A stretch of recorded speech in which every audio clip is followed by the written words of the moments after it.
Hi, I think I'm live. Hi, guys. Am I there? No matter how long I do this, I will always be nervous and scared when I do a live stream. Hi, guys. I see you in here. Let's see who's in here and say hello. If you guys can't see, the very high-tech version of myself, made a banner on the bottom of the screen with possible topics. Your favorite quote. Are we already in the Matrix? Thoughts on digital tribalism and what's holding you back in life. You guys don't have to answer any of those or ask any of those questions if you don't want to. I just thought it could be fun to have some different questions. These are things I've been thinking about lately in my day-to-day life and examining this wondrous and strange existence we're all living. So yeah, I thought that could be cool. Let's see who's in here. Now I see Moon Acorn Midnight 43M Acorn Donut Brother, formerly known as Snobby Acorn. Hi, it's good to see you. You say that you are going to an arcade place later. That is awesome. Have fun. Arcades are awesome. I miss arcades. I miss those days. Have fun. And thanks for stopping by the stream. It is always awesome to see you. Hi, Dermot. Hello, Dermot McQuaid. Hello, Jester Feathers. Beep. And Dermot McQuaid is talking about Davy Jones, not Davy Jones from the Monkees, who I also love, but Davy Jones from Pirates of the Caribbean. You know, the famous Davy Jones from Davy Jones's Locker. So very interesting. I do enjoy the first Pirates of the Caribbean movie. I don't really remember much from the subsequent sequels, but I remember them being fun. So maybe I'll rewatch them one day. Those are good summer flicks. Optic Racer 21, hello, awesome to see you. And Cat 44 is here. Oh, okay, and now the chat jumped, which means I'm going too slow. Let me see if I can keep up. Hi, Cat 44, awesome to see you. Thank you for being here. And where am I? Hi, Ben Jones. Hi, Stephen Yarnell. Hello, Gunner. Hello, Joshua Tika, Taco Cat. Nova says hello to you and your Taco Cat. Hi, Peter Charone. Hello, Discount Charlton Heston. I like your username. Very cool. Ages flow. Here but driving. Please drive safely. Please drive safely. You can get a big ticket for using your phone and driving. I've had a friend that got a big ticket for that. And it's also dangerous. I don't want to preach. I don't want to tell you what to do.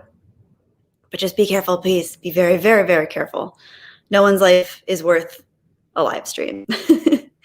Joshua Tika, I like this comment. Digital tribalism is still rampant, Kelly, but we need such solutions. I do concur. I think digital tribalism is a fascinating topic, very relevant topic for today's age that we're living in. I've found myself falling into elements of digital tribalism within the past couple of years. And I have some insight and experience with it. I imagine many of you do as well, particularly given how polarizing these times are, and especially with people being so active and readily on social media now and consuming media more than ever before historically. I think this world is rife with tribalism in general. It has been from the dawn of humanity, of course, but digital tribalism is a whole different beast and very tricky and very slippery. So it's a topic that I've been looking more and more into. And I've actually been writing an essay on it. So I'd love to hear some of your guys' perspectives and possibly incorporate that into one of my future film or video essays. So thank you, Joshua Tika, for the comment. Hello, Mike Wolf. I'm doing well. How are you? King of Ruckus, hail King of Ruckus. It's awesome to see you, always awesome to see you. I saw that you uploaded a video yesterday of Spider-Man Far From Home gameplay. I haven't checked it out yet, but anybody in the chat that wants to, they should go check out the King of Ruckus's channel. Hello, Michael Palmer. Oh, and the chat skipped again. I'm so slow with this. I'm sorry, guys. Hey, Alex James. Oh, it's awesome to see you, Alex James. Yes, the Monkees. The Monkees were one of my favorite musical groups growing up. Yes, I was a little late to the game, but the reruns from the television show from the 60s were on when I was in middle school. And for lack of a better term, I'd say I got a little bit obsessed with them. I loved the music. I just loved the tone of the show, the goofy, optimistic, silly fun. And I loved a lot of the songs. The Monkees had a lot of great hit songs, Daydream Believer, Cheer Up Sleepy Jean, Valerie. There were a lot of great songs. They were my first ever concert. I was not like the other kids wanted to see Britney Spears and Christina Aguilera and the Backstreet Boys and NSYNC. I was into the Monkees and the Beach Boys and Simon and Garfunkel. But, you know, I've caught up with the times a little more now. I'm a little more with the times. I'm a little more with the times musically, but it took me a while. Hello, Ryan Dyer. Awesome to see you. You guys rock. It's so nice to see you. Joshua Tika, I miss going out to clubs, arcades, theaters. I miss going to places without masks, but it is what it is right now. Well, that is a very stoic way to acknowledge that. I do miss those things too. I have quite a bit of nostalgia for the way we used to be, the way things used to be. And I do hope, I am optimistically hopeful that one day things will open up again, but I'm not getting my hopes up too much. Oh, sorry. I'm just checking my phone because sometimes my phone chat shows me more that I miss if I'm not looking at my screen. Okay, so I saw that I got a super chat from Gunnar. Let me see. And Gunnar also said you might go see Dune. It's out here. Ooh, I'm curious about Dune. All right, let's get to that super chat. I don't want to miss it because, okay, here we go. Okay, Gunnar for NOK50. Thank you so much, Gunnar. You rock. That is so awesome. Thank you so much for your super chat. And I always appreciate hearing from you. Let's see. Ooh, I like this. Okay, great insight here. I think the social media companies encourage tribalism because it drives engagement and ad sales, make people mad, sell more product. Phenomenal insight, Gunnar. I do believe this is absolutely true. Whether it's more of a direct approach or not, I absolutely believe that ad companies and bigger companies in general really benefit from tribalism overall. It's just so easy to drive people into these different spaces, and people are more likely to consume things, to buy things, to kind of want to endlessly search for comfort, meaning, etc., when they're in a scared space. And what's scarier than constantly watching the news or constantly checking on what your favorite YouTuber is saying, even if they're saying things that might not necessarily resonate with a healthy approach to things. So that's something that I've experienced myself. I'm sure a lot of you guys have experienced that too.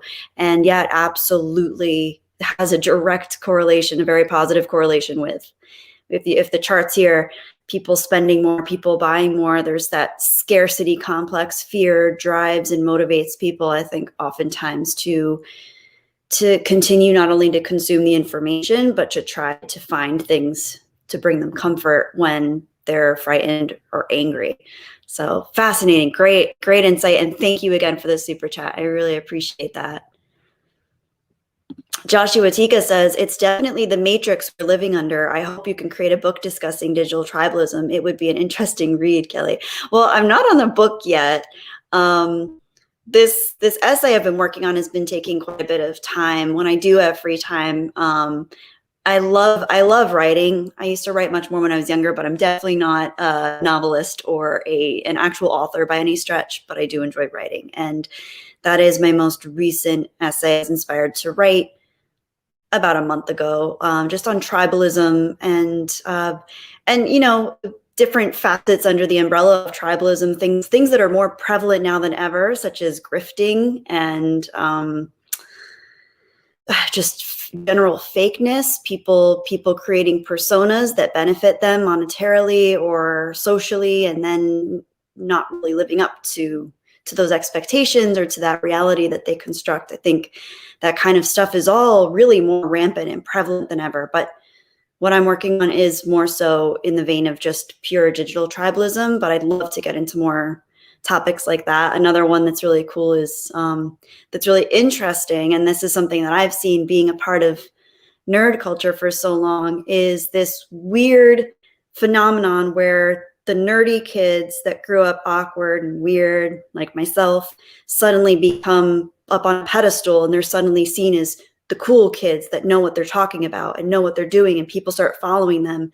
They become the popular kids without even really meaning to. It just kind of falls into them. And then how people like that sometimes don't know how to yield that social power the same way that someone that maybe was edging for that the whole time does. So just really interesting themes and topics. There's always something interesting. That's the cool thing. That is one good thing about the internet, is how much education and self-knowledge, self-education we can really pursue. So cool stuff. Hello, DJ Fox. Awesome to see you. Oh my gosh, Gen X Monkeys was my first concert too, 1986. That's so cool. I think I saw the Monkeys. I think I must have been 14, my first my only Monkeys concert. And I think I was the youngest person there. And if I was 14, I was in I think it was my freshman year of high school. So that must have been like 2001. Oh my gosh, time flies. It's so weird. Gunner, I listened to my father's Beatles records and brass music records. Rock on. That's awesome. Love it.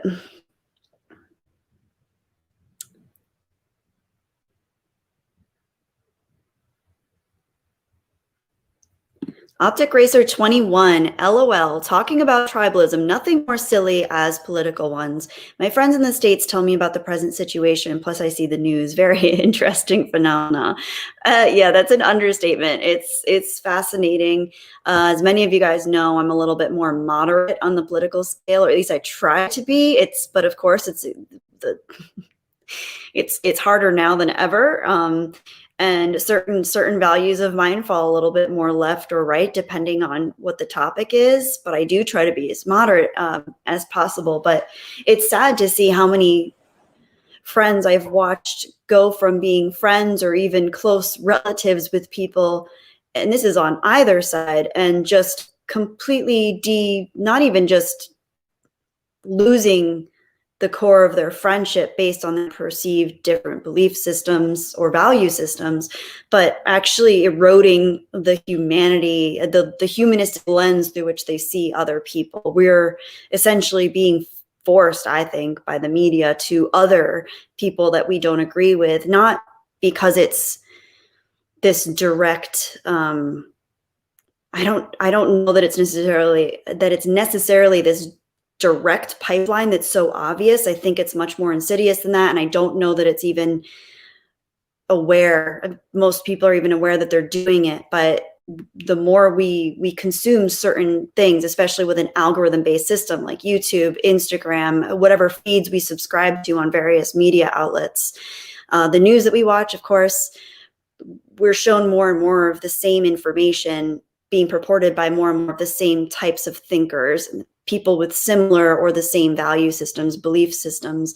So we can hear what we perceive to be a truth or a valuable input from them, but from the other side, it could be seen as complete insanity. So it really does depend on what side you are and how you source your information, who you surround yourself with, or even if you're more introverted like myself, the information you surround yourself with.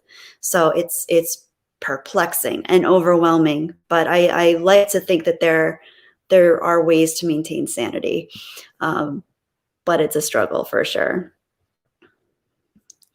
Stephen Yarnell says, after Tuesday, even the calendar goes WTF. That's cute. I've never heard that one before. I like that. The calendar goes WTF. Aw. Hi, Davian. Davian Donaldson. Hi, Davian. It's great to see you. Ooh, cool. You've been watching One Punch Man on series 2 on DVD. It's great. I've heard really good things about One Punch Man. I want to check that out. I think that's already on my list, so I won't add it, but I'll remember you when I do watch it. I'm glad you're enjoying it. Gunner, might be accidental effect of optimization, like how AI experiments turned into super racist. Yeah, that's a fascinating concept, or not even a concept, but an actual fascinating truth right now, is how algorithmic systems have almost gotten too good at pushing the people subscribed to them into different corners. And they're very good at predicting now what people like, what people want to see, what people want to consume. And I do this with my YouTube feed, for example, because you guys think that I'm not on YouTube that much. I am, I'm just not on my channel so much. I'm more so a consumer of YouTube than I am a creator on YouTube, just simply for time constraints with my work. But as a consumer, as an avid consumer of YouTube, I really enjoy the algorithm. I find that it works really well for me, and I'm continually recommended things that I want to learn about, that I'm curious about, that I'm excited about, passionate about. And it's really cool because if you use the like-dislike system, if you use their other features in there, like, did you enjoy this video? You give a big smiley face if you really enjoyed it, or no, I always add that kind of information. I'm sure there are people that would say that that's, promoting more AI awareness of my personal profile, which, who knows whether that's a good thing. But for me as a consumer, it's wonderful because it makes sure that it filters my content down to really what I really enjoy watching. Sometimes that's adorable animal videos. Sometimes that's Nietzsche and philosophy and stoicism or minimalism or a variety of different things. Not that I'm a minimalist, because that's almost, I've tried that. It's a little too challenging for me. But yeah, just a variety. I find some of my favorite content creators through that system. And I also get to nix out what I don't want to see. So AI is wonderful in one way, but it almost works too well in another sense, in that it pushes people into fringes a lot of the times, and it throws people down pipelines without even being aware of it. So a couple of years ago, I was definitely going down a system where I was clicking and liking more and more things that I didn't even realize were inadvertently shuffling me towards a different belief system. I don't want to necessarily say I began believing different things, but I would say that my value system or my interest started to shift a little bit. And if we're not careful, over time, those systems can pull us into deeper and deeper sets of, so for example, if you only watch Star Wars content, and you only like Star Wars videos, obviously the algorithmic system is going to benefit from knowing that, and also is going to continue to feed you those things, anything that has to do with Star Wars. But if you never like Star Wars, if you don't like anything to do with a classical horn instrument playing Star Wars music, and you always downvote it, they'll eventually stop showing you that. It's the same thing for news or anything in the realm of science or religion. If you eventually start disliking things and liking other things, it's going to start shifting you towards what you like. So in other terms, what you're interested in, what you're passionate about, what you value, what you believe in. And it's really easy to have a more concrete feeling that confirmation bias, right? Like what we believe, what we're fed over and over again, becomes confirmed in our reality, where we believe that, look at all these other people that believe precisely the same thing that I do.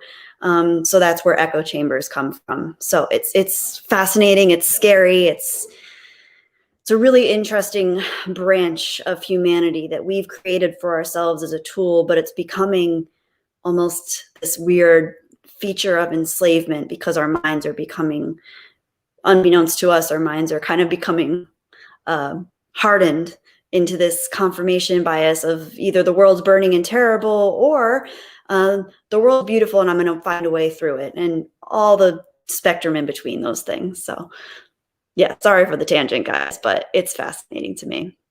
Great comment, Gunner. Discount Charlton Heston says, The Monkees was a fun show. The albums were great, and they were my first concert as a kiddo. My sister was into them. I ended up liking them too. Mickey was my favorite, but hard to pick, LOL.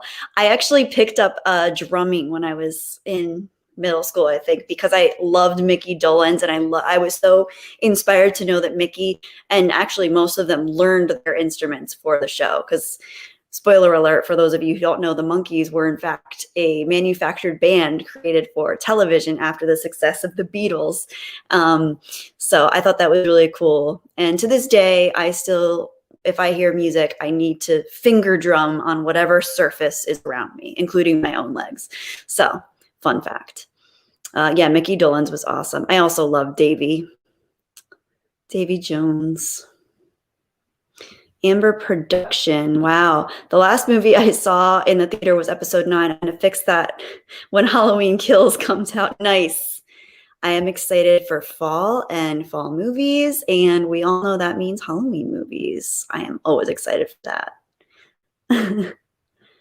Stephen Yarnell, I would buy essays from Jedi Bunny. Oh, Stephen, thank you. Well, I will hopefully be creating it in video format soon enough, so you won't have to buy it. You can just watch it here on Glorious YouTube. Captain James T. Skywalker, hello. It's awesome to see you here. Yeah, Nova's somewhere. Nova's been feisty today, let me tell you guys. I don't know. She might be taking a nap now, of course.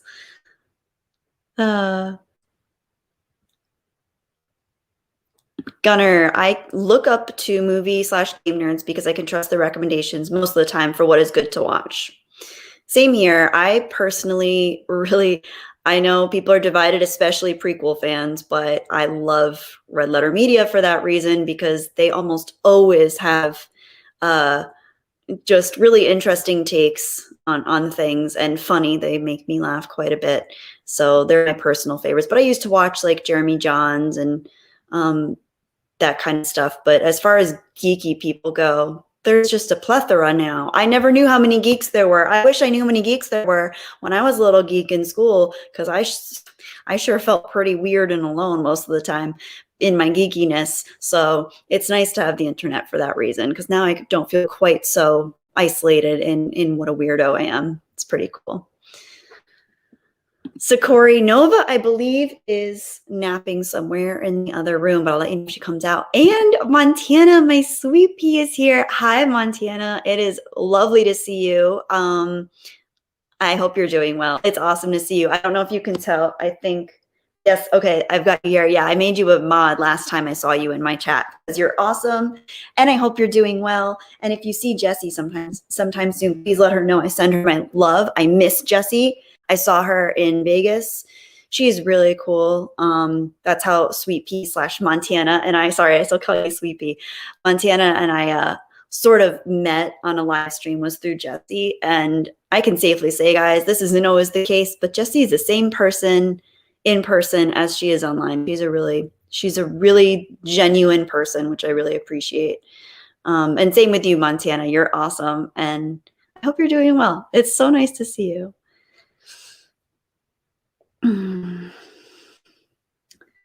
Hi, Lauren Masters. Oh my gosh, Lauren Masters is actually talking in a stream.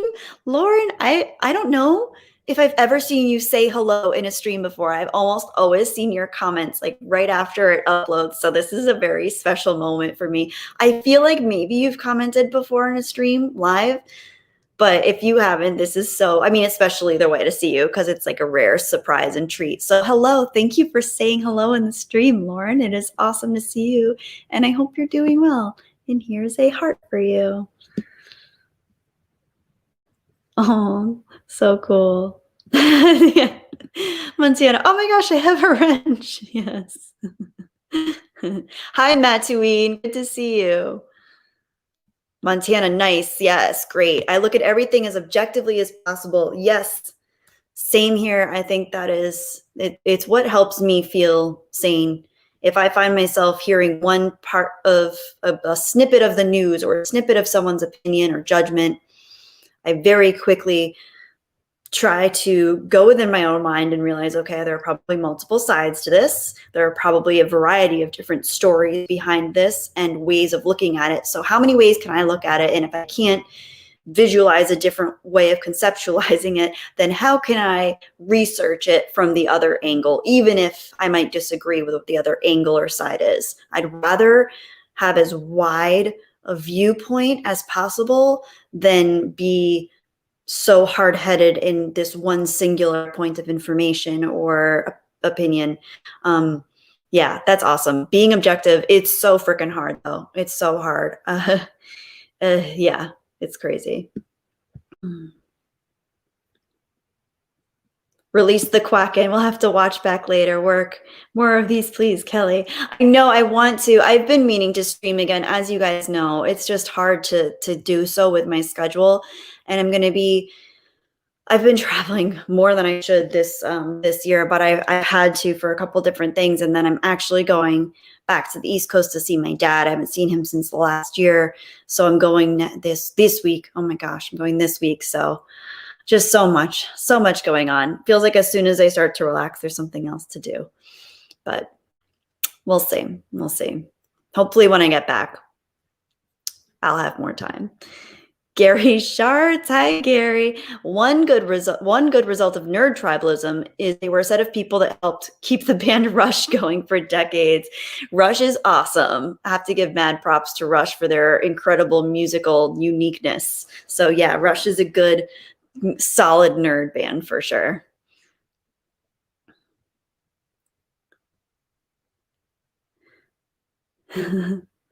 Everyone's saying hi to Monty. I know, that's awesome. Hi, Andy McCallum. Good to see you. Sakori, I want the algorithm to give me Nova.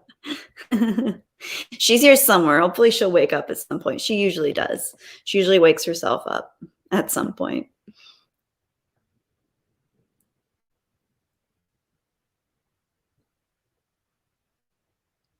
Gen X, the algorithm sent me the Jedi Bunny. Oh, that's awesome. I love that.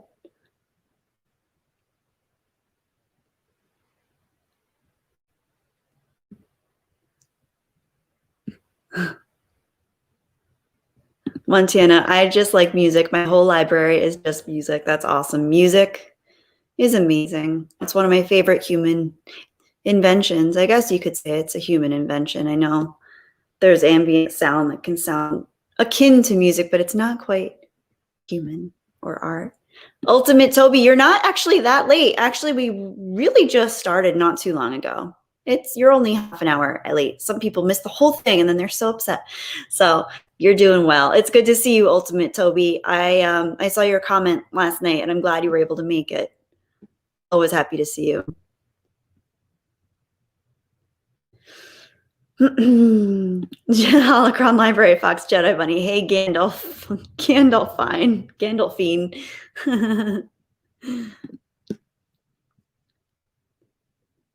And Keck44 says, Jeremy sent me to Jedi Bunny, so I can't say he's all bad. Dang it. Yeah.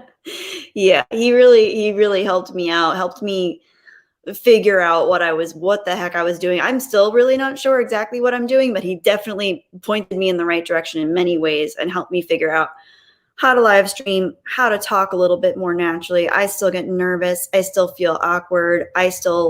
Right now, I'm like blushing. It's scary. Like there are only 33 of you guys in here, but it's still scary for me. I actually love when the streams are a little bit smaller because I feel so overwhelmed when they're huge. And the last time we had a stream, like a little more intimate stream like this, it was really nice because I feel like I can just kind of relax a little more and breathe a little bit more, but it's still nerve-wracking for me. It really is. So thank you guys for putting up with my awkwardness. I appreciate it. So Montana, fandoms are mini religions. You actually can't change my mind. I do agree. I do agree with you. Yeah, it's one thing to be a fan of something, but to be like a militant fan of something is totally different. Like, yeah, it's true. It's true. Many things can be, I don't think people realize how prevalent ideology and addiction are. People want to think that addiction is just substance addiction or alcohol addiction, but there's such a nebulous thing. There are so many things that we become addicted to. I don't know many people who aren't addicted to their cell phone, for example. I know people that are totally against addiction and substance use of any kind, and yet they're constantly having their brain chemical hormones changed like a chemical substance would by their interaction with social media, by their engagement with their phone, by their consumption of media. So it's a really weird time that we're in, where there are more people addicted to something now more than ever, whether it's social approval or social verification, people getting all freaked out over things on Twitter, or addicted to likes on Instagram, or whatever it is. People are, it's such an interesting time that I do think one day there will be, if there hasn't already been, but a reclassification in the DSM, which is basically the official science-based manual for psychologists and psychiatrists to use in order to help diagnose patients. I do think it should be included in the DSM that there is a very real social media addiction, people that are addicted to their online personas, even people. That's one reason I am not active on social media. I don't have an email associated. I just do YouTube and then I leave.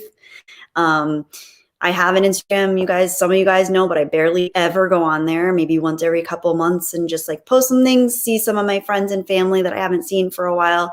But for the most part, like I want to be myself. I want to be as close to myself as possible. I want to talk about what I love, what interests me. I want to connect with you guys that are here right now, you guys that show up in the comments, like that, because that feels genuine. I can't imagine like I can't imagine having to make an entire like living off of a persona, though. Like that freaks me out. But anyway, yeah, it's interesting stuff, fascinating stuff, honestly.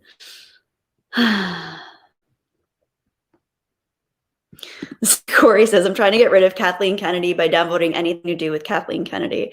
I hear you. And sadly, I think that unfortunately we're at a time where I'm realizing that it's way bigger than Kathleen Kennedy, guys. Like we thought that she was at the front of the ship and she was running things, but she's just a tentacle of a much larger beast. And it's not even just Hollywood. It's not even political systems. I really believe that this is all just an extension of shifting norms, shifting values, shifting ideas, of course. But these figureheads that we look to as being the reasons why things are falling, I think that's a trap in and of itself. But I hear you. It's frustrating. And a lot of the choices made by these people creatively are very frustrating. And I'm not a big fan of that either. I'm not a fan of the execution of a lot of these properties and how some things have gone. But at the same time, it's really interesting to see how there's always a bigger fish. We'll just leave it at that. There's always a bigger fish. Hi, Kaylee D. Good to see you, Kaylee. How are you doing? Optic Racer 21. You know it, Kelly. Animal videos are so cool. Hamsters, snakes, dogs, tigers, turtles. They're so entertaining. Meow, Nova. No biting girl. And of course, cats and dogs too. I love every single animal in the world. I don't think there's a single animal that I don't love. I love snakes. I love puppies. I love lizards. I love I love insects, arachnids. Like, I mean, some things freak me out. Like when I lived in a basement apartment in New York, I used to get centipedes and they were so creepy looking. I'm sure they weren't actually creepy in their personalities, but they just look so dang creepy with way too many legs. Way too many legs. Oh my God, I'm freaking out just thinking about them. But yeah, centipedes really freaked me out, but Nova would catch and hunt. She would hunt and catch and eat them, which was great. Sometimes she'd leave a few of their legs behind, which was gross. And then just earlier this week, I caught and released a little tiny, cute little jumping spider and put him out on my porch because I can't bear to kill anything. I don't care what it is. I can't do it. I just can't do it. I love all animals. So I'm up to watch. Anytime I get recommended a cute animal video, I almost always have to watch it. Discount Charlton Heston says, I bet you and Lauren Chen could have some great discussions. I know Lauren Chen. I mean, I know I've heard that name. Hang on. Don't mind me while I I'm just going to Google her, or you know what? I'll just search her on YouTube because it's fast. I'm already on YouTube. Lauren Chen. Lauren Chen. Oh, yeah. Oh, wait. Do I know Lauren Chen? I'll check her out. I will check her out. That's very cool. Thank you for saying that. Okay, I just see some super chats coming in and I don't want to miss them. So let me read them, guys. Hang on. Oh, hang on. We got Agent Deepies is here. Or Agent D. Yeah, Agent Deepies. Yes, Gonk, formerly known as Agent Deepies, GONK. Thank you so much for the $5 New Zealand super chat. Thank you so much. Still turning frowns upside down. So glad to finally catch a stream after so long. Missed you, Agent Deep Eyes. Oh, it's so awesome to see you. I've missed you too. I hope you're doing well. I saw your comment yesterday and it was so nice to see you. So thank you so much for making it to the stream. I've missed you. And thank you for reminding me of your old username. You guys, if you ever change your username, for the most part, I think I have you guys memorized now, but if you ever change it and I don't recognize you, just let me know who you used to be, like formerly known as, so I know. So Agent Deep Eyes, you know I appreciate you letting me know that, and it's great to see you. I hope you're doing well, and I do like your new username and your cute little Gonk profile photo. Very cute. All right, let's see. I know I had another one in here. Let me get Hokies. Hokies is here, you guys. I got to meet Hokies in Las Vegas at the meetup. He's so cool. He's so nice. Such a good guy. Hang on. Oh, I lost it. Where'd it go? Okay. So yeah, Hokies, it was awesome meeting you. I swear, like you were so sweet every time. Like, I don't know if you could tell, but I was nervous like the whole time. But every time I looked over at you, no matter where you were, when I would smile and wave, you would smile and wave back, and just made me feel so like safe and happy. So thank you for that, because I get really scared in crowds, and I do sometimes get kind of talkative because I'm nervous, but I'm really just nervous. So thank you for being awesome. And yeah, I very much appreciate that. I appreciate you. So let's read your comment. Thank you for the $5, by the way, so much for your super chat. All right, let's see. They have been working to change the things for decades. To think we can fix it in 1 or 2 years or by firing 1 or 2 people is not realistic. Yes. So true. So true. Yeah, it's much more deeply entwined in the Hollywood system than just 1 or 2 figureheads, right? So like Kathleen Kennedy, as I was saying, she's just one tentacle of this huge Lovecraftian beast at this point. There's so much more going on, and there's such a system at work, at play right now. And things are changing, and I do believe things are getting a little bit more chilled out, and it's becoming a little bit more cringy and obvious when people make certain choices. Like at the forefront, when companies were trying to make a lot of the choices that we as a fan base might have deemed a little bit more like transparent and cliche, they're getting a little bit more subtle and a little bit more refined in how they're choosing to actually amplify certain voices in some ways, obviously not always, but in some ways, amplify certain voices and to uplift certain communities and that sort of thing. So I think it's a much nicer approach to do things with a little bit more nuance and context and elegance. But for a while there, it just seemed so much of what was happening seemed so ham-fisted.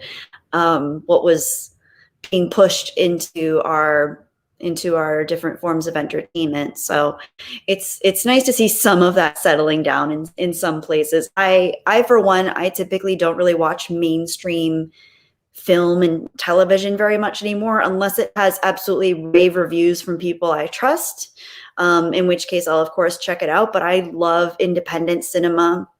I still enjoy a lot of foreign films, and just smaller productions. Oftentimes people that write, direct, and produce their own work have much more like skin in the game, so they're much more likely to create something out of a passion project versus just being a spoke for the Hollywood machine. So it's cool to see how many different it's so oversaturated. We have more media to choose from than ever before.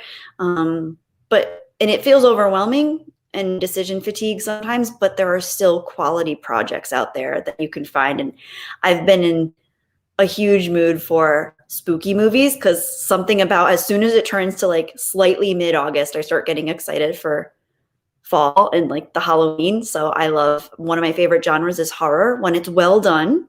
So I've been seeing so many great movies. Like, oh my gosh, there's just so many great films out there. There still new films coming out. They're just smaller. They don't get the same word of mouth. But there's still great stuff out there. We just have to know where to look. But I'm not a huge fan of just the big shiny Hollywood industry anymore. I'd rather it be smaller pet projects and stuff like that. Oh, and that perfectly said, Montana. I say we all start making our own IPs. I say we actually make the things we want to watch, read, and play. I think that's the true way of how to combat these farcical writing rooms. Yes, Montana. So true. I love that idea. I think that's so important. If anyone has a talent, a voice, collaborating with others who have similar passions and ideas, and it's so cool when you see something like that come out. Like a lot of the time that comes out from the world of comedy, for example. A lot of like improv troupes end up becoming amazing writers and working with each other, working through each other and building each other up. And I would love to see that become more of a thing, just like small troops of people creating for the sake of creating and being the change that they really want to see in not the industry, because I don't think it should be a goal anymore to become a part of the industry. If I were to get into the world of film or writing or even acting, I would venture to stay as far out of the actual mainstream as possible and really just choose my own path based on what I truly loved and enjoyed. And I feel like if people can do that, if they can get away with it, obviously Hollywood is very tempting for people because it's so lucrative. If you can actually get work in Hollywood, unless you're an animator or like a PA or someone that's not actually rewarded for the incredible hard work that people like that do. If you are a talent, you're rewarded a million times over for it. So it's seductive for people. But I also think at this point, what's more valuable, like your free will and your ability to choose what you love and do what you actually are passionate about, or kind of being a cog in the machine. So yeah, great comment, Montana. I totally agree with you. Oh, Holocron Library Fox, that's going to freak me out thinking about that. Centipedes like to crawl into your blanket and mooch off your warmth. Don't tell me that. Ew. Well, luckily I don't live where there are centipedes anymore. The worst that I get out here is like a silverfish once in a while, and they're kind of cute. Moths are adorable. I love moths. They're fine. And I'm up higher, so I don't get any like creepy little bugs anymore, other than spiders, but I just catch and release those. They're fine. Do have way too many ants though, and I love ants, so it sucks because there's nothing. I ran into this dilemma a couple years ago. You cannot catch and release ants because they're so social, they're so smart. They build little trails, they show each other where to go. They're so cute.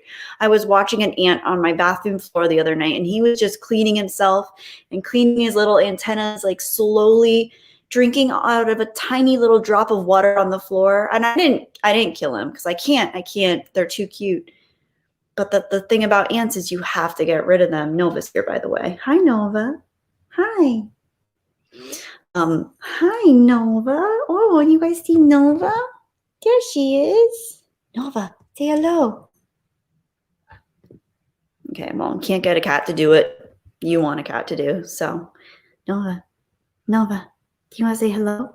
Oh, we're going to say hello. Oh, hello, everybody. Oh, hello to the living of Mr. Schmidt. Yeah, hello. Hey, hello, everybody. Hello. Okay, Good girl.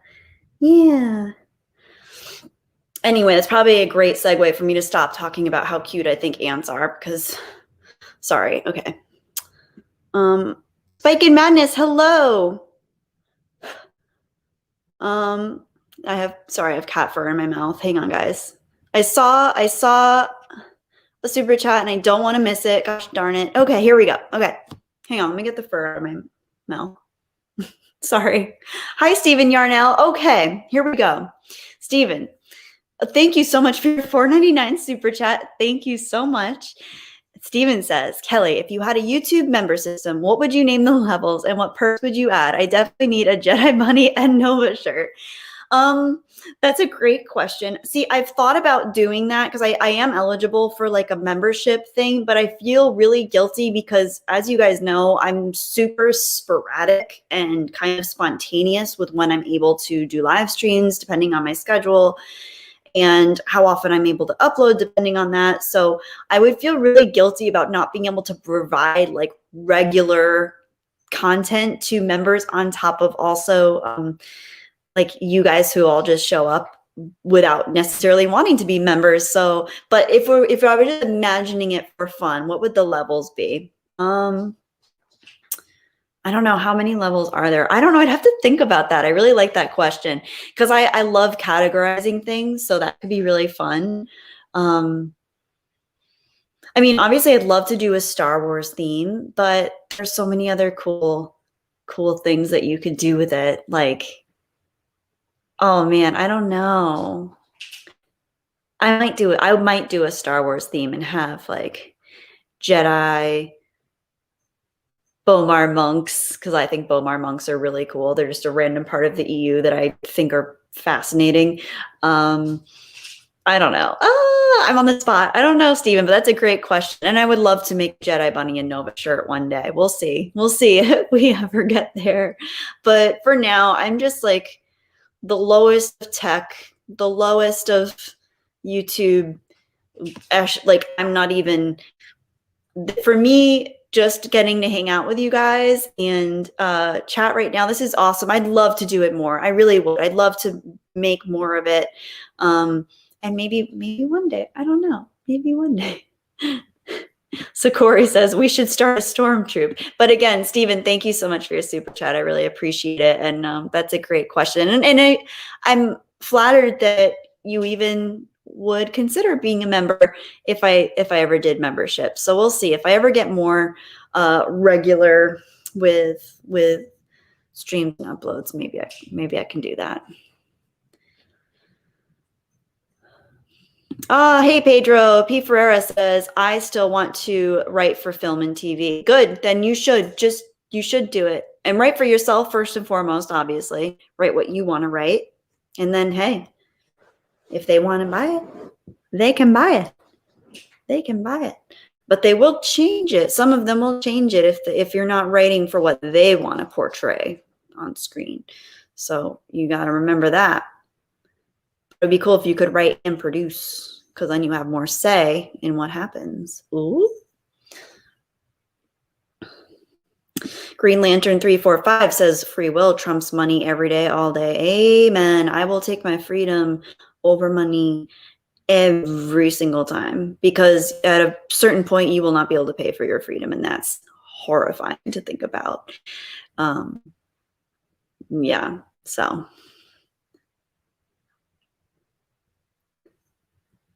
Ooh, Gonk says, speaking of superior movies, are you a fan of The Crow? I'm assuming you said Crow, not, I think that T would have just been a typo. I'm doing a review of it. Gary said to us all to watch that instead of Shang-Chi. So I wanted to hear a short take from you. I have not seen The Crow. Is The Crow the one with Bruce Lee's son with the tragic on-set accident? That was really sad. I have not seen it, but I'm interested to hear what you have to say about it.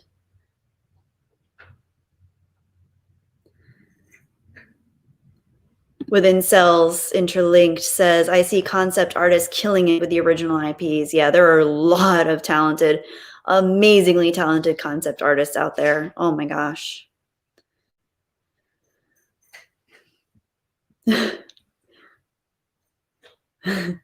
Spike in Madness, LOL. I love cute, weird girls.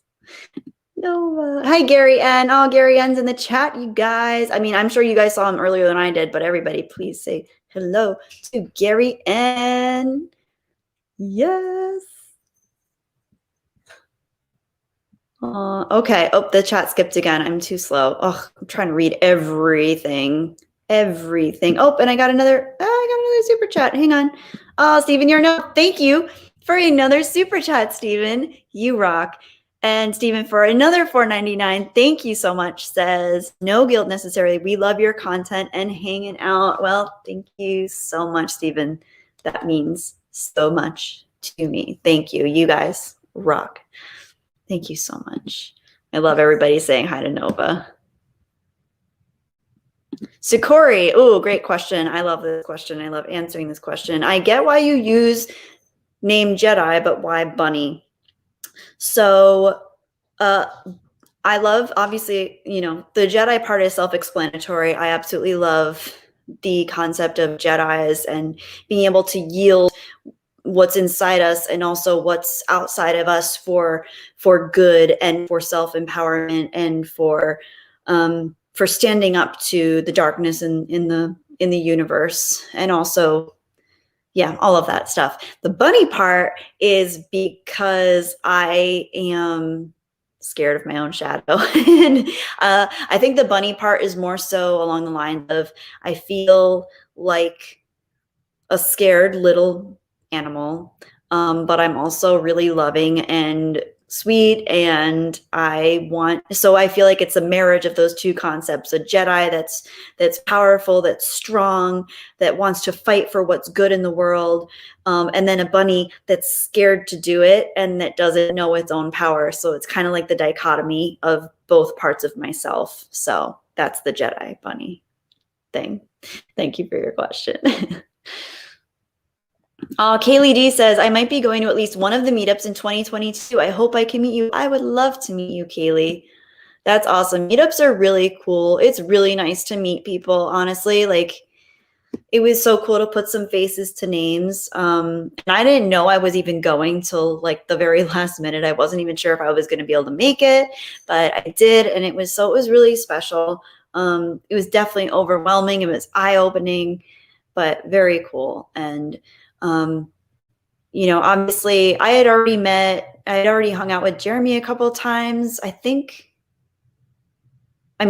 I had hung out with Jesse too, but everybody else was new for me to meet. And honestly, my favorite people to meet were just like you guys, like meeting Hokies, meeting Gary N. I got to meet Gary N. Like, meeting you guys was just the best thing ever, because it just felt at home. Like, I don't know. I feel more like you guys. I'm here now, I'm talking to you guys, but I do feel like more of an actual like YouTube watcher than a YouTube creator.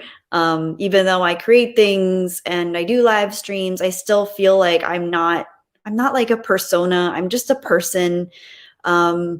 I'm not a brand. I'm not like, I just like to connect with you guys. I like to connect with people. That's like the best part of all of this for me. And it's really cool to see people that literally make their entire living doing that, and they're building businesses and like not even just businesses, they're building like whole like religions practically. And it's cool to see them do that. But I personally, I like being in this small, intimate space where we just get to hang out. And this is really special. So meeting people like you, Keely, that's my favorite thing. So I would love to meet you too.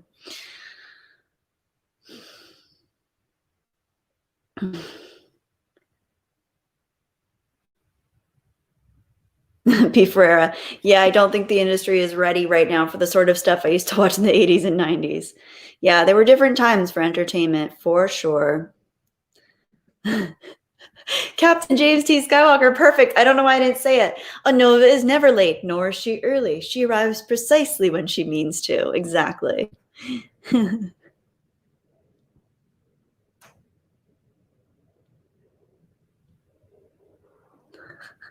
Okay, guys. I think I'm caught up. Oh, wait. Oh no, the chat jumped again. Crap. Gary Shards. Thank you, Gary Shards. Kelly, irregular is your modus operandi. This is how we like you. Well, thank you for saying that. Jedi Padawan Tano, hello. Crypt Keeper, cool name, says no hyperbole, best stream title ever. Thank you. Thank you. Oh. I appreciate that. Okay. Oh, I'm so far behind in the chat. I'm sorry, guys. Yikes. Oh my gosh. Amber Production, Jedi Bunny. My old username was Chaplin Production. I remember you. Okay. I changed to Amber because my favorite movie is Jurassic Park and yellow. I like the color yellow. Amber Production, thank you for letting me know because I remember a Chaplin Production, but I didn't know that was you. Cool story. I also love the Amber from Jurassic Park, and it's very cool because I am half Lithuanian, and in Lithuania, we are in love with amber. It is like Baltic gold, so it washes up. The obviously same principle because it's actually a real biological phenomenon that the amber from the trees is actually sap from the trees that washes and over millennia is turned into this really hard crystallized substance. It's absolutely beautiful. My mom had family from Lithuania that sent her this little oblong piece of amber, and there's a little mosquito inside of it, and I have it. So it's just like, it's not just like the one from Jurassic Park, because that one on Mr. Hammond's, his cane is bigger, but the one I have is little, but it's so cool. It's so cool. And Jurassic Park is one of my favorite films ever. So yeah. Okay, I'm behind on the chat again, so I'm gonna try to keep up with it. It's so hard. I'm gonna get to the super chat because if I don't get to those, then I won't get to anything. Okay, Macy, hi Macy Van Dusen. It is so nice to see you.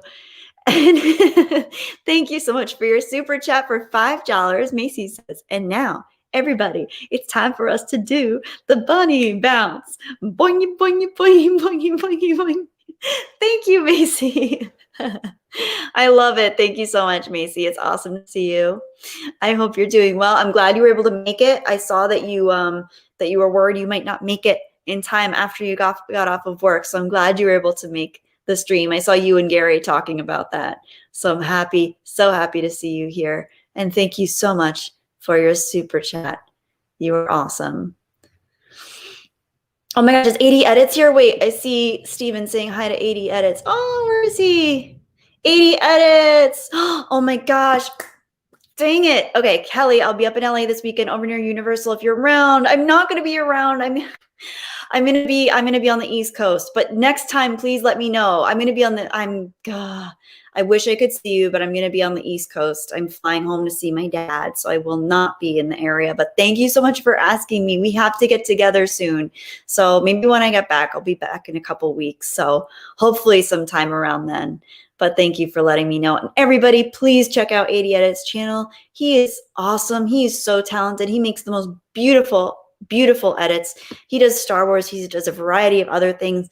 And I don't remember offhand your live stream channel, 80 Edits, but if you want to plug that in or have one of the mods plug it in, that is also doing really well. They're having live reactions to the Bad Batch and stuff like that, or the Bad Bunch. But yeah, so definitely check him out. Does great, beautiful stuff. So for sure, check it out. Check it out. And thank you for stopping by again, 80. It's always great to see you. All right. Pastor Flash. Thank you so much, Pastor Flash, for just a little smiley face for $5. Thank you so much for your super chat. I really appreciate the smile. I can always use a smile. Very much. Gen X, let's get some bunnies in the chat, people. Andy McCallum, indeed, I cannot read them all. I am not fast enough. Even with only, we have 39 of us in here, I still can't keep up. Oh my gosh, it's crazy. Oh, and then we got another one from Gary N. Gary N, thank you so much for your super chat for $10. I think one of the things that is often overlooked with digital tribalism and social media is the health aspects that are impacted by it: depression, increased anxiety, self-worth, etc. Thank you, Gary. This is so sadly true. I don't know that even I, until recently, realized how incredibly impactful our mental health is on our physical health. So it wasn't until the last couple of years that I started dealing with chronic pain in my body, in my upper right shoulder. And I personally realized that I was able to trace it because I'm athletic. I take care of myself. I take care of my body. I'm very healthy. I'm outdoors all the time. I eat healthy. So I knew it had to be most likely something to do with stress, and it is. But just in general, I don't think many of us realize how much both our mind impacts our body impacts our mind. There's that element of we become kind of physical embodiments of the reality we surround ourselves with. So if we're surrounded with stress, anger, reactions, just reactionary feelings, even if we're just listening to media where people are yelling and freaking out and fighting and judging other people, our bodies take that on. And it took me a long time to realize that I was doing that and I was feeling that. And there's always a time and a place, because we need to be aware of what's going on in the world around us, of course. But there's that balance where if you're only seeking out information that's making you stressed, putting you on edge, making you feel like the world is burning, which in some perspectives, it feels like the world is burning. That's valid to feel that way, but there's also still beauty and justice, and there are beautiful people. There's the ability to connect with others, to connect with ourselves, to feel love, to seek love. But like you said, Gary, like that tribalism becomes so entangled and enmeshed in how we feel about our world. And when we get pulled into different ideologies and different groups and subgroups and subcultures, everything we start to feel a little bit smaller, even if it's tricky, because sometimes it makes us feel like we're a part of something, like we're part of the in group that gets what's going on. But that's really tricky, because it's really carving out an entire periphery version of what reality might actually be going on. So we're only really seeing it through a very limited scope. Over time, the more we surround ourselves with those things, and the more we kind of inadvertently get indoctrinated to certain value systems and belief systems and just reactionaries. So it does absolutely affect our emotional well-being, and then that in turn affects our physical well-being.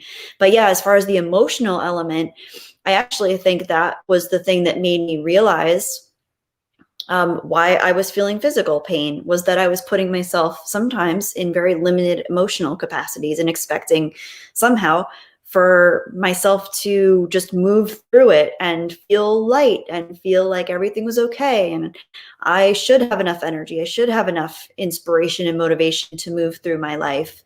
But there were times where I simply didn't feel that way. So yeah, they're all very deeply entwined with one another. So that's a great comment, Gary. Thank you so much. Awesome. And then here we go, Stephen Yarnell. Thank you so much for linking that. He linked in 80 Edits live reaction channel. Perfect. Thank you. You guys rock. Okay.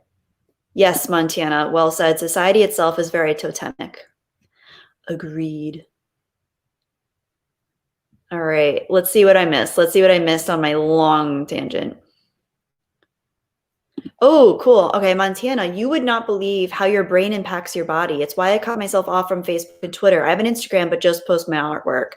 That's really cool to hear. That's similar for me, Montana. Like I rarely go on Facebook, once in a while just to connect with family.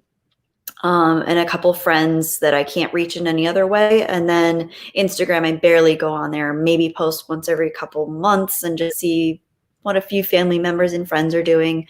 But I I just can't, I've never, I think I made a Twitter in like college once, but never actually did anything with it.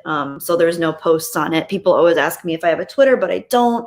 From what I've heard, it's just, it upsets people more than anything. It doesn't seem like a space for sharing ideas and for promoting creativity and awareness. It seems more so like just an infinite amount of echo chambers and angry people reacting to things. And if you guys have Twitter, that's cool. By all means, you know, exercise your right to use it and your freedom to say what you want and to absorb what you want. I think that's great. I think some people use it very wisely, and they promote things that they enjoy, and they do things, they engage with things that they love.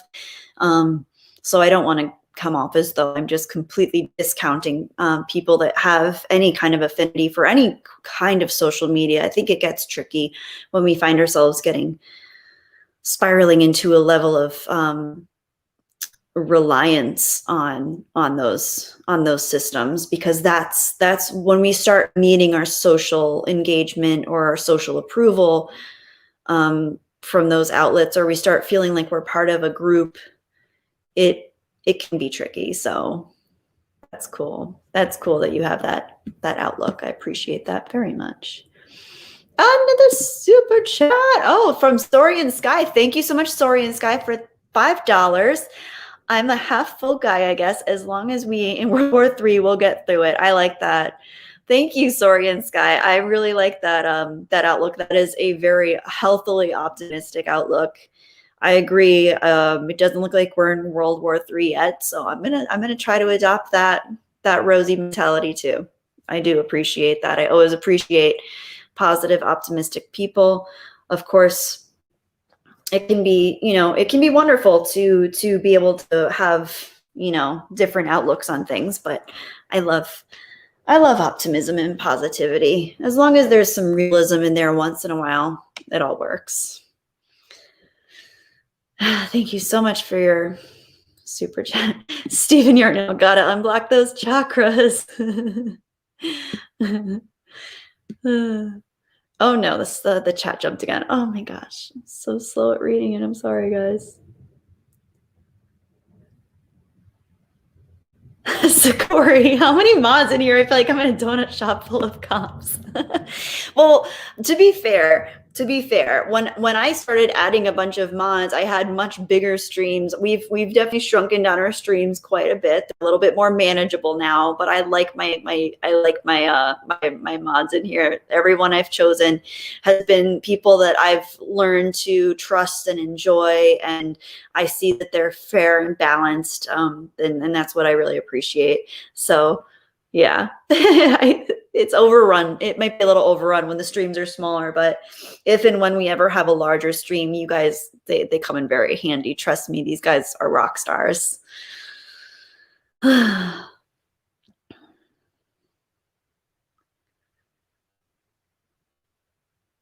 Oh, wow. I love this comment. With incels interlinked, had an argument with my dad on Facebook and walked away frustrated. Had the same conversation in real life with him and walked away understanding him more. Got off Facebook after that. Wow, that is fascinating. And it makes so much sense, because then there's room for the more human element, the human connection, that like being able to actually see the person face to face, to read their body language, if they're looking closed off or scared or frustrated, or like even just the tonality of the voice, you can pick up on nuance and the subtleties of maybe a little sarcasm, maybe a little bit of remorse, like, ooh, I shouldn't have said that. Those things are so important, and unfortunately we don't get that in a lot of social media these days. Even YouTube, I feel like oftentimes I've said or done something that if I was in person, I think I might have said it differently, or been able to kind of guide the interaction differently. But it's just like, once it's out there, and you never know how someone else might be receiving it. Someone else could be offended, someone else could be hurt, and then they don't always have the ability or even the desire to say, like, hey, that hurt me, or hey, that offended me, or hey, that's not what I meant even. So yeah. Crazy. Yeah, context, King of Ruckus, indeed.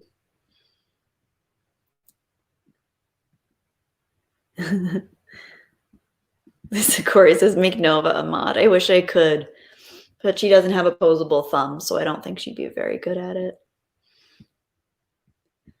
Okay.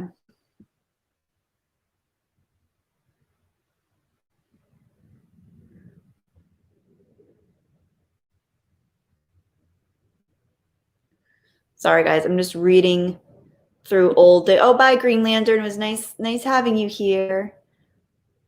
Thanks for stopping by. King of Ruckus. I mostly chat with my friends via DM on Twitter. That much less nutty that way. Oh, I imagine. Yeah, people get very gregarious when things are public. I think things change when it's in a more private setting. People can be a little bit more off their guard, I guess, when it's private. But in public, people feel this sense of like, I've got to prove it. I've got to prove it to everybody. Fascinating. Hi, Benzo. Hi, Benzo H. Good to see you. All right. Pastor Flash, gotta run. Have a great day, everyone. Good to see you, Pastor Flash. It's always nice to see you, and I hope you're doing well, and I hope you have a nice day. Okay, I think I'm caught up in general with most of the chat. I'm going to use this time to let you guys know I am premiering a video tonight. I'm going to just take a minute to talk about it. I did a video a few weeks ago on mobility work, a general movement flow, which I personally have gotten into after I actually got into movement and mobility work. I've been active most of my life and relatively athletic and active most of my life, but I got into movement and mobility after moving out to California, doing a lot of hiking. I wanted to kind of just increase my general ability to have flexibility and mobility in my body. And then also I got really more into it after my mom passed away, because I found that it was really hard to find a way to even want to get up in the morning and move. And sometimes one of the best things I could do was go for a walk, but sometimes I didn't even feel like going outside and having to see people. So I found ways of moving my body inside in a small space and in ways that really helped promote me feeling connected to myself and connected to my body. So I did a video where I kind of explained some of that and went through some of the work. A lot of it has to do with chi, moving your energy in your body, circulation, and just creating a general sense of overall wellness. The video that I'm releasing today, that I'm premiering today, is more so catered to people who maybe aren't even in that space yet. So maybe you don't even know where to start. So I wanted to do something for people that might not be aware of exactly where they wanted to start, or might not even have necessarily the intrinsic motivation to get their bodies moving. So this one that I am doing tonight, it's not a workout. It's very easygoing, and really, even if you just watch it and listen to it, it's really me just kind of talking about things and processing through some of what my experience has been, and some of what I perceive to be other people's experience, and some of the connections I've made observing how people are along the way. So I think it could be beneficial to you if you ever anyone who deals with anxiety, feelings of overwhelm, feelings of maybe lack of motivation or inspiration, just not knowing where to start, feeling stuck in emotions, feeling stuck in your body. So yeah, if any of you guys want to stay, that's going to be premiering at 6 p.m. Pacific daytime. So that's like in like 44 minutes now. So you guys are more than welcome to hang out. I'm going to be hanging out in the chat if you guys want to hang out with me. And yeah, it's a much more easy one than the first one that I did. I know a lot of people couldn't maybe necessarily do some of the movements that I was doing, but also remember, the movements that I did in that first video are things that I've been working on, patterns that I've been working on for years. And a lot of them have really helped me move through lot of my stuck emotions. It's amazing how sometimes moving your body can help move your mind and connect your mind. When you connect your mind and body, it becomes a stronger unit where you can kind of move through and process life and your feeling and your how you orient in the world. It can change how you move through your own reality in the best of ways. So I definitely recommend it to anyone that struggles with honestly anything, whether it's emotional, physical, psychological. Please just take care of yourselves, because that really is the most important thing. I just saw we got a bunch of people here that I didn't see before, and I missed a super chat. So let me grab this. Stephen Yarnell, thank you for the $4.99 super chat, Stephen. Thank you so much. Was your first concert the Monkees? My first concert was the Rolling Stones at the Vet in Philly. Rest in peace, Charlie Watts. Oh, rest in peace, Charlie Watts. And yes, my first concert was indeed the Monkees. And I loved it. It was a really fun concert. The only one they didn't have there was Mike Nesmith, because Mike Nesmith didn't want to be there, I guess. But I got to see Davy Jones, and I got to see Peter Tork and Mickey Dolenz. So I was happy. I was so happy to see them. All right, let me catch up with the chat. I saw some new people come in. I just want to make sure I say hello to them. G-Boy. Hey, G-Boy 1973. It is great to see you. I hope you are doing well. Andy McCallum. Andy, were you in here before? I think you were in here before, right? Hi, Krista. Oh, Krista Nova. Hi, Krista. I miss you too. I miss you too, Krista. I hope you're doing well. I really do. Oh, so good to see you. And hi, TD. Something Nowhere Man. Hey, Something Nowhere Man. So sweet. I'll be looking forward to that video. Hi, TD. Good to see you. And hi, Riff Rocker Don. It is awesome to see you. Yeah, everybody say hi to Krista Nova, Kika doll. Beep. Yeah, hail, Krista. You guys are awesome. Yes, everybody say hello to Krista. And I obviously got to meet Krista in Vegas too, so that was awesome. She's a sweetie. Yes, is that 3 outfits, Krista Nova? Yes, 3 looks, and that's it.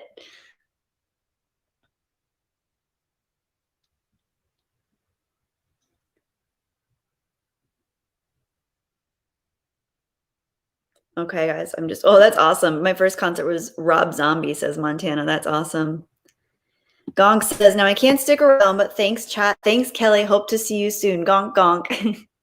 Awesome seeing you, Gonk. I hope you're doing well. It was really nice to see you, my friend Agent T5. Very good to see you.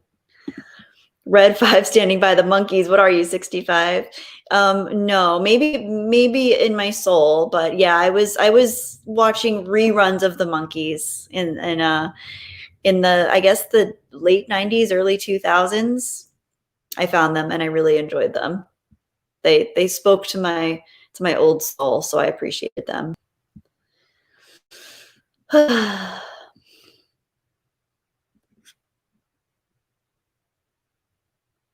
Montana, can we just appreciate that Nick Cage is still the best? Nick Cage is a really interesting human. He's a fascinating human. Very interesting, very, very interesting. I still haven't been able to wrap my head around what type of human he is. He's so interesting to me. Nick Cage is on a different level. That's all I can say. Oops. Okay, chat jumped again.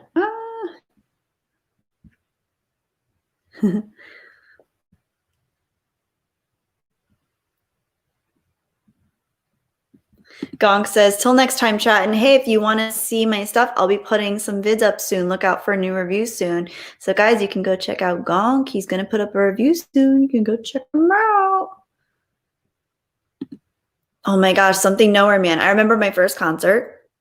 It was Star Wars in concert, and Anthony Daniels came to my city too. That's so cool. I did see John Williams once in concert, and it was amazing because John Williams is so amazing. I cried. It was so beautiful. I saw him at Tanglewood is that Massachusetts or New Hampshire? Ooh, I messed up. I think it was Massachusetts, Tanglewood.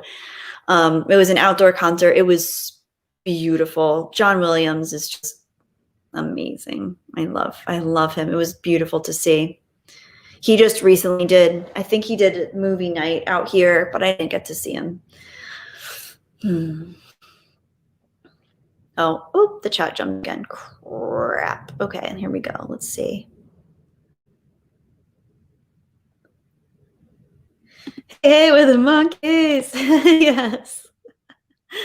Yeah, I had a monkey's tin lunchbox.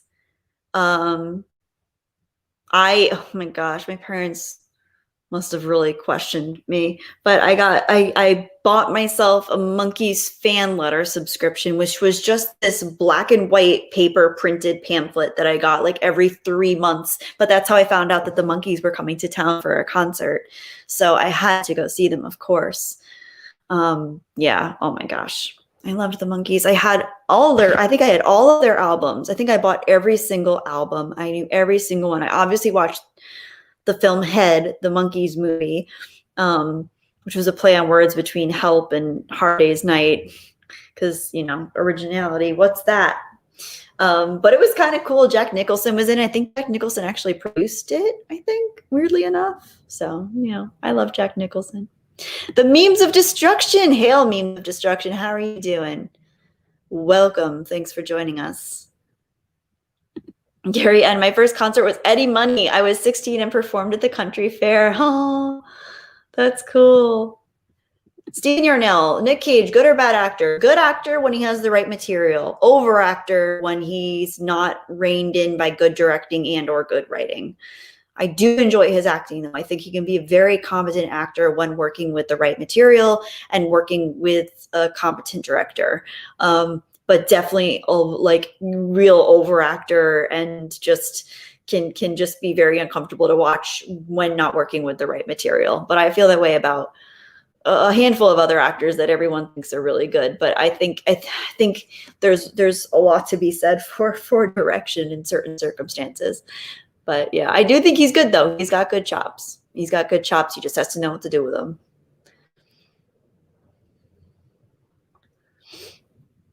Amen, Montana. I just enjoy listening to music in general. If I like the way it sounds, I'll listen to it. Same here.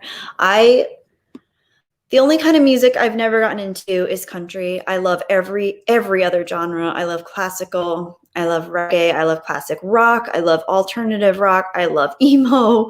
I'm not into screamo either, I should say. I'm not really into metal. But I do like a lot of other genres. So but country's the only one that I'm like, I just haven't, other than Johnny Cash, I just can't really get down with country. I'm sorry if that offends anybody. I promise I still love the country life and I love country people. I just don't like country music. I'm sorry. I just don't like it. Other than Johnny Cash. Love Johnny Cash. Okay. Oh, super chat. Oh no, don't miss it. Okay, super chat. Okay. Gary N., thank you so much for your $10 super chat. Fun fact about Nick Cage, he's Francis Ford Coppola's nephew. I think I've heard that before, which is just so interesting. What an interesting connection. It's so interesting when you know who, this is cool too. Joe Rogan is Gerard Way's cousin. Most people probably know who Joe Rogan is. Gerard Way is the front man of the band My Chemical Romance. He also wrote a couple graphic novels, one of which was Umbrella Academy, and I forget, Doom Patrol was the other one. But I really like My Chemical Romance. I'm a sucker for that. But yeah, thanks for the super chat, Gary. I forgot about that. I remember hearing that too. That's really funny. Wow, so interesting. So Corey says, I love watching David Lynch Weather Report now. Me too. I try to start every morning watching the David Lynch Weather Report. It's less than 2 minutes long. He usually shouts out a good song or a good band. David Lynch is just one of my favorite humans in the world, and I don't need to meet him to know that he's an incredibly fascinating and talented human being. He's just so different. He's so not Hollywood. It's amazing how much success he's had with being as absolutely strange and unique as he is, and he just has never, ever given into the Hollywood machine, and I admire that so much. I love what an introverted weirdo he is, and he's truly a hero for me. David Lynch is just amazing, and I find his work to be like the antithesis of Hollywood and pretentiousness, and he's just feeling things. He's just meditating on new ideas and doing what feels right for him, and I just really value that. I think it's very cool.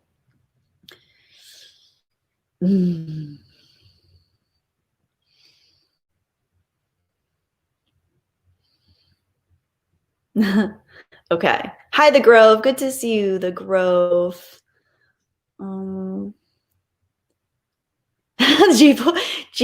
Spike and Madness. See you later, Spike and Madness. It was good to see you. All right, I gotta read G-Boy 1973's comment. There was a time in my life I thought that Mickey Dolenz was the best singer in the world. I used a lot of drugs back then. LOL. I used to like Mickey Dolenz's voice too. It's still nice. He sings Daydream Believer, right? Yeah. Yeah, that's Mickey, I think. Oh, wait, is that Davy? Oh, no, Mickey sings I'm a Believer. Davy sings Daydream Believer. They're two different songs. I'm a believer, I couldn't leave her if I wait, now am I messing them up? I don't know. Anyway, I'm not going to get into that because that'll be a whole other topic.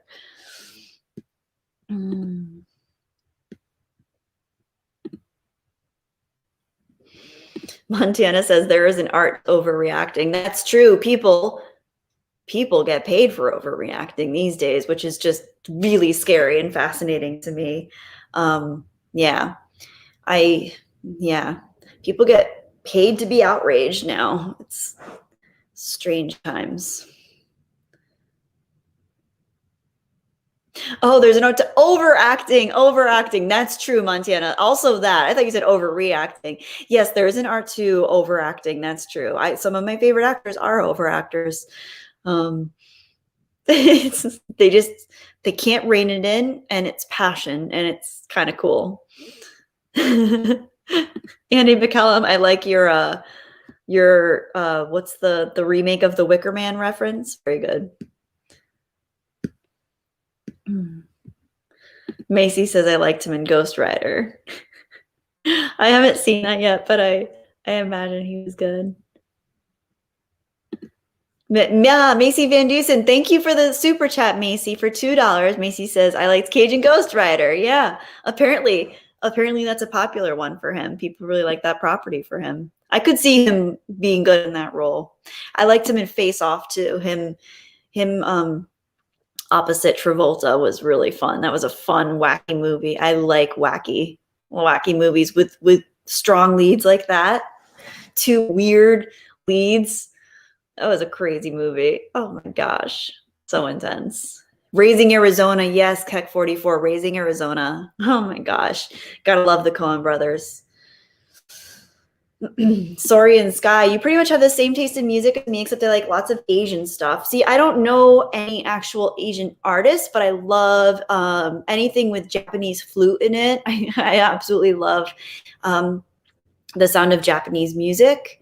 And I actually went to Thailand for a while. My mom was working in Thailand for a while, and I went to visit her there, and I found the Thai music absolutely gorgeous, like beautiful.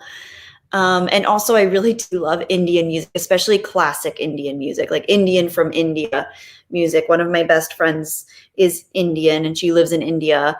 And I got to hear some of the most beautiful songs, and I still listen to many of them. So there's a lot of beautiful music in and from Asia that's been around for millennia, and it's beautiful. And so many people have refined their crafts and their instruments. And it's really cool because with Indian music, the voice is used so differently, and it's this Carnatic sound that's just so beautiful, and it's so different than the types of music we hear from Western singers. So it's really cool. It's cool to have, I think, a wide breadth of music to choose from. And I love anything, globally speaking. There's so much beautiful music out there. So very cool. I like that you're into that.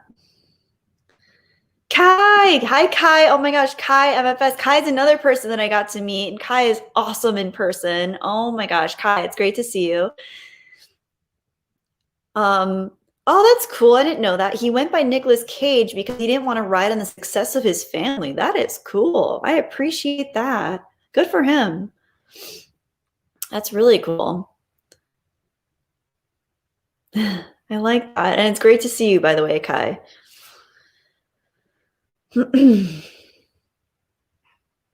YouTube says Newsom is Pelosi's nephew. Oh, is that true? I didn't know that. Whoa. Interesting. Sort of. Oh, I guess that was a joke. See, I don't know. I was not aware of any kind of lineage there, but no, maybe.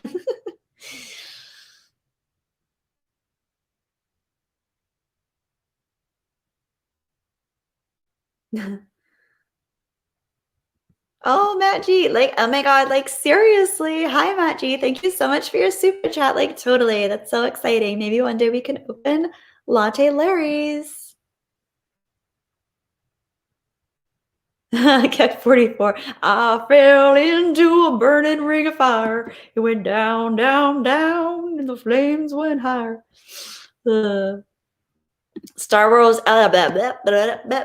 Star Wars Elseworlds. You'd make a great Jaina Solo if you ever got into cosplay.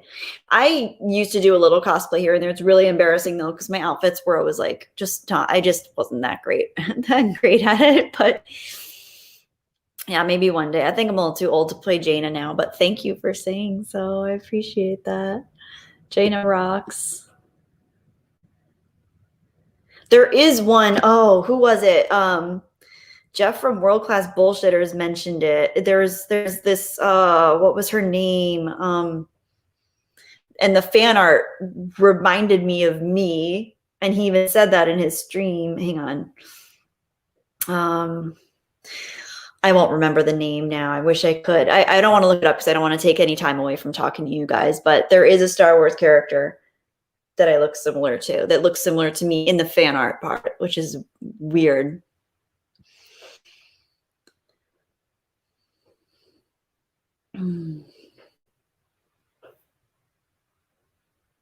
Andy McCallum, JB Jones had cameos on SpongeBob.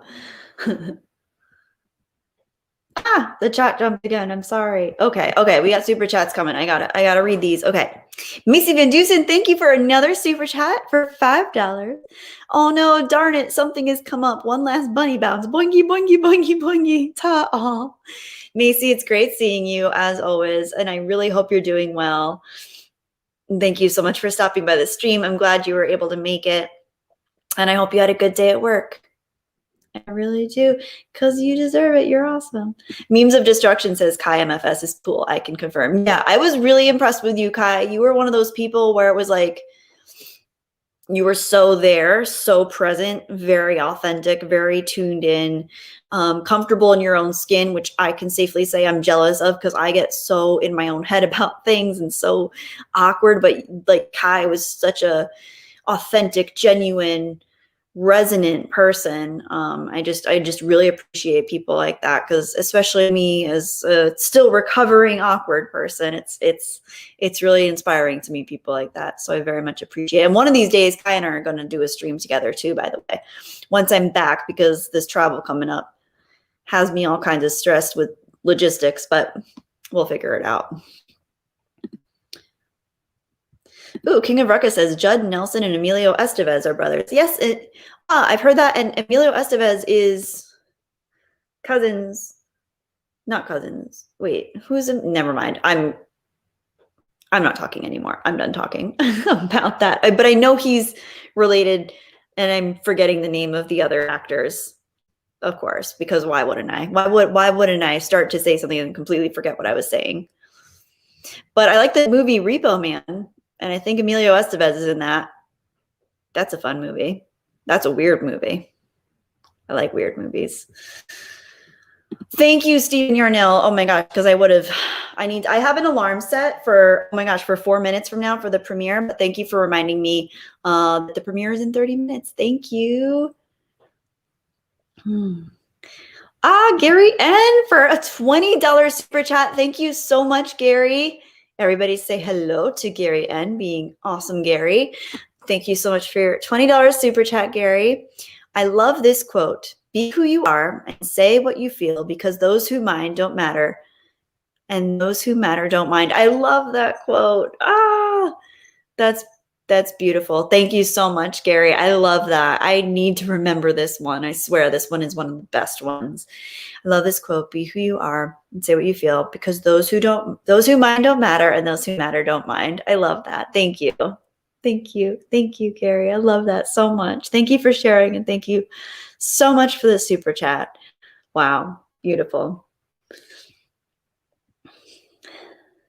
Is Tugs here? Wait, hang on. I see somebody saying hi to Tugs. Wait. Ah, she's here. Hi, Tugs. Oh my gosh. Hi. Oh, this is another person that I met who is the same.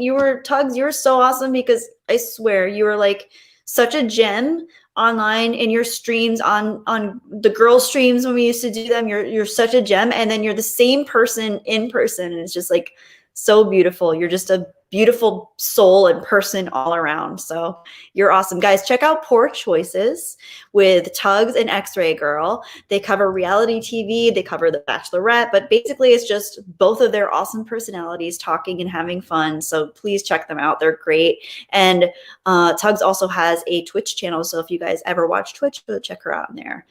Genuine and beautiful person. 100%.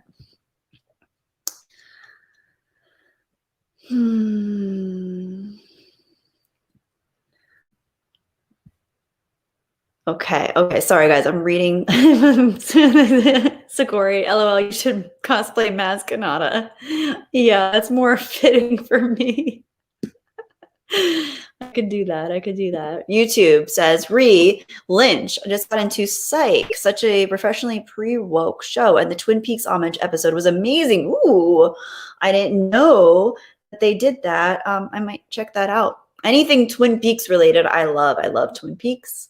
I love Lynch. I think Twin Peaks is peak Lynch. I love him. The first season, chef's kiss. Beautiful. So good.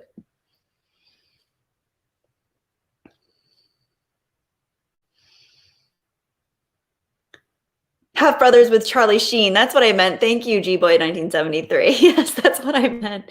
I meant to say Emilio Estevez is half brothers with Charlie Sheen, but my brain stopped working, as it always does, and I forgot the rest of what I was trying to say. So thank you for helping me there. Yeah, Martin Sheen and Charlie Sheen, Montana. Thank you. Yes, YouTube. Everyone's correcting me. Thank you, guys. I love it. Oh, I can count on you guys to remind me. Thank you.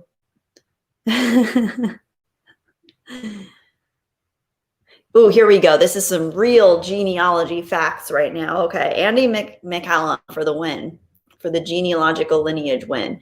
Martin and Charlie are both father and son. Emilio is also Martin's son and Charlie's brother.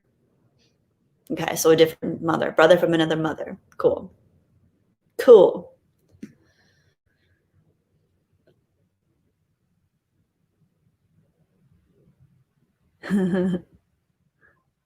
Oop, my alarm's going off. Okay, guys, I gotta start winding down because the premiere is going to be starting very soon for that video. Hang on, let's see. Okay. Stephen Yarnell. Oh, hey, Kelly, I have some super chats with some music suggestions for you. Why didn't I see those? Okay, let me find them. Hang on, Stephen. I will find them. I'm going on the back end to double check. Oh, I see. Okay, here we go. I don't know why they didn't show up. Okay. Here's Stephen. Let me make sure I didn't miss any other ones first. Yeah, I think I got all of them except for these two from you, Stephen. Okay, so Stephen says, I also have eclectic taste in music, but can do country. I've been really digging a band called The Midnight. Check them. Let me know what you think. The Midnight. Oh, I can't do country, he said. I meant a good Japanese band is Band-Maid. Okay, and each of those was $4.99. So thank you so much, Stephen. And let me write down those names so I can check them out. I'm just going to go actually to their, hang on, let me put it in my notes. I need to start a new note for music. Okay, so Stephen recommends The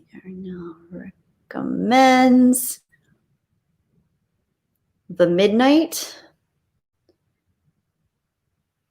and band Band Made. Thank you, Steven. So cool. Okay, I will definitely check those out. I appreciate you thinking of me for those. Thank you so much. Okay, cool. And thank you for the super chats too, by the way. Montana, I'm folding my laundry. Andy McCallum, exactly. Having this many mods will come in handy for larger streams. Yes, when I did have larger streams, because I used to do more often, so I'd obviously get more people in here. They were very handy. But now, yes, now there's a very large mod to chat ratio, but it's okay. We're all friends here, so we're just hanging out. But we know that if anybody comes in here causing any ruckus, they're gonna have to face the blue wrenches. So. Oh, the chat jumped again. Gen X says, oh no, Keck44 is telling Gen X, one day Kelly was boosted to the front page. The trolls poured in. If the master wench Will Gentry wasn't in chat, it would have been a disaster. Yes, oh my gosh, I remember that. That was crazy. I don't know how that happened, but I got so many people in there. It was way too much. I was so overwhelmed. Oh my gosh. Yeah, that was a lot. I think there was, I forget how many there were. There were at least 300 people in there, and I was not ready for it. I was not ready for it. I don't think I am ready for it now either. Yeah, Will Gentry was amazing in that scenario for sure. This is cute. Okay, something nowhere, man. Here's a joke I shared on Krista's stream. A weasel walks into a bar and the bartender says, wow, I never served a weasel before. What can I get you? Pop, goes the weasel. That's cute.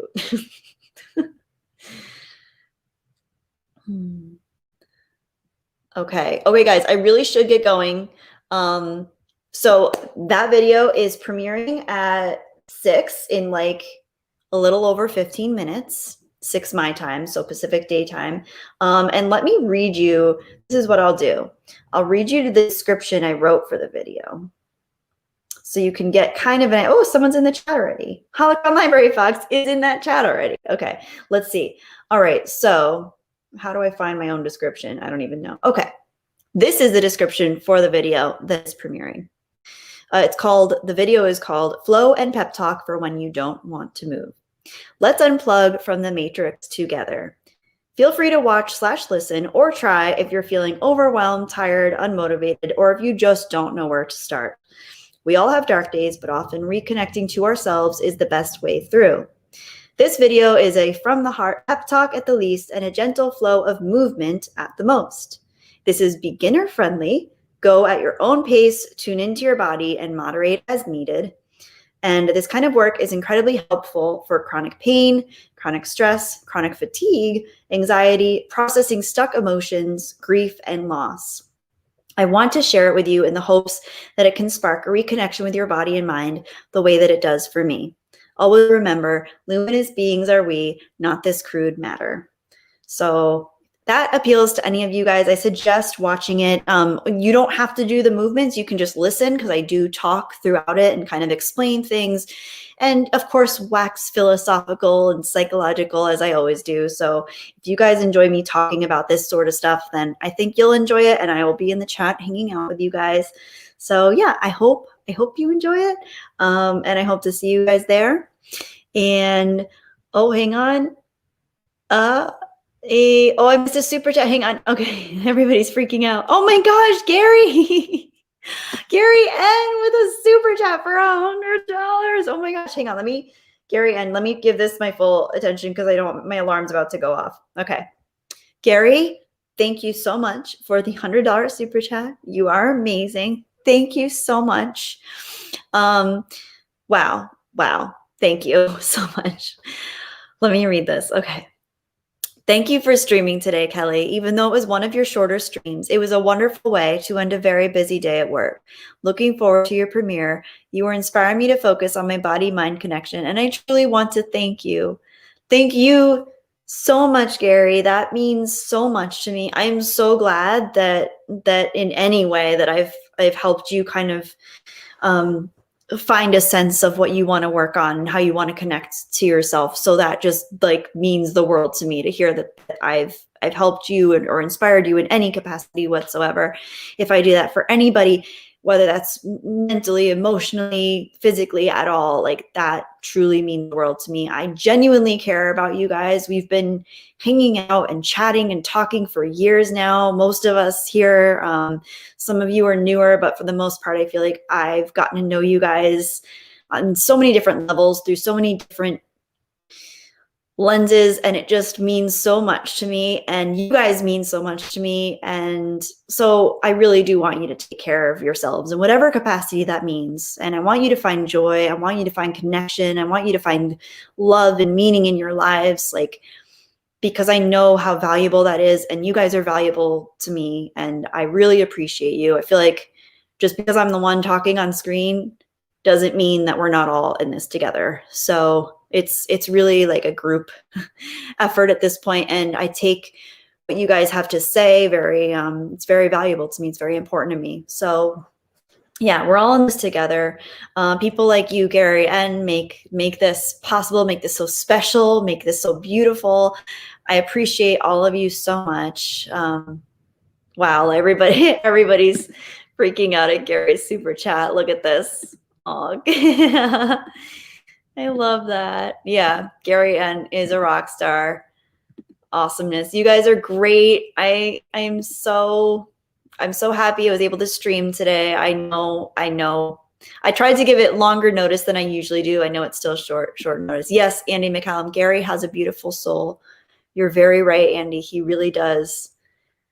And I had the amazing experience of getting to actually meet Gary in person, and he's truly one of the most genuine, kind, beautiful, loving people. Like, just everything, the warmth that you guys feel when you see his what he says in the chat is like amplified in person. He's just such a warm, loving, genuine soul and person, and I just so grateful for that. So thank you. All of you guys are amazing. I don't want to be late to my premiere. So oh wait, hang on. Okay, hang on. Hang on. Matt said I super chatted the video. Okay, let me go. I'm gonna look in the video. I'll read your super chat in there since we're at Matt. Thank you, Matt, for $5. Okay, let's read this. So this is in the video. Hang on, I lost my thing. Okay, so this is in the video. That's the premiere. And Matt said, like, oh my God, Jedi Bunny, someone with the name as you is streaming right now. What are the odds? Like, wow, her name is like Nelly or something. Thank you so much, Matt G. Thank you for your super chat. You're awesome.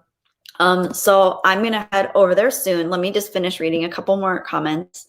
Kaylee D, thanks Kelly for being so kind. I've been struggling mentally a little bit. Things can be a bit tough going on in the world right now. People like you make days better though.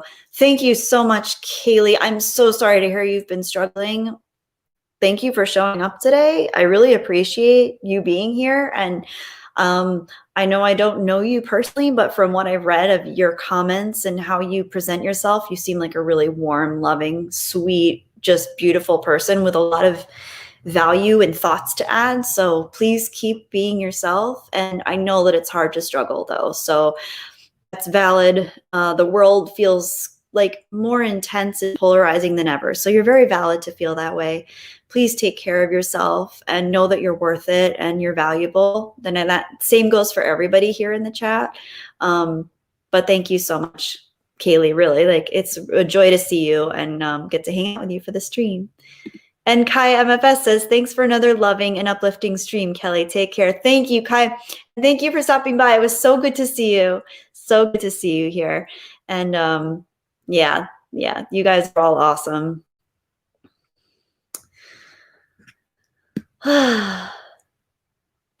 Okay. YouTube says, Jedi Bunny, thank you so much for reminding us that there's a huge world outside anxiety, creating division, tribalism, and negativity. You're like a pretty Yoda. That's so funny. Thank you, YouTube. That's probably the nicest comment I've ever had, is being compared to Yoda, but like qualifying that I'm pretty. Thank you. I really appreciate that, actually. That's really funny. Thank you. I'll take it. I'll take being a pretty Yoda for sure. I might not be able to speak backwards as much as I would like to, but that works. So, you guys are awesome. Thank you so much. Unfortunately, I don't think Nova has time to sing tonight. I'm sorry. Unless anybody has a last minute request that we can do real quick because, yeah. Oh, my alarm's going off again. Okay, I really got to get going to the premiere. So if someone has a quick recommendation for a Nova song, maybe she can sing before we go. Sakori says, I was in premiere. I'll be there soon. I'll be there soon. Okay, I'm not getting any coming in yet. So I think I'm going to bounce, guys. I got to bounce. You guys are awesome. They're serving cake. Okay, I want to make it to the premiere in time. So no Nova song tonight. She's sleeping anyway, so I really shouldn't wake her up just to sing. But you guys are awesome. I love you all. The monkeys, I'm a believer. Okay. I think we've done this one before, but hang on. All right, hang on. Oh, hello guys. Wow. It's so nice to see you. Wow, I wasn't expecting it. Hang on. I want to sing this song for you. This is one of my mommy's favorite bands of all time. I just need to remember the lyrics really quick because it's been a while. Okay, this one is dedicated to all of you here, and I love you all so much. Okay, here we go. I thought love was only true in fairy tales, meant for someone else, but not for me. Love was out to get me, that's the way it seemed, disappointment haunted all my dreams. Then I saw her face, now I believe it, not that face, I've got an amen. I'm in love, I'm a believer, if I tried. Okay, that's all I can do. You guys got to go to the premiere of the video now. Enjoy. My mommy loves you. Bye, everybody. Hope you have a beautiful night. And I'll see you all later. Take care of yourselves. Take care of your bodies. Oh, wait. One more favor to the mods. To the moderators, could you please drop a link in the chat for the video premiere coming out now? Please. Okay? Thank you. Okay. I love you guys. I'll see you later. We'll talk soon. Bye.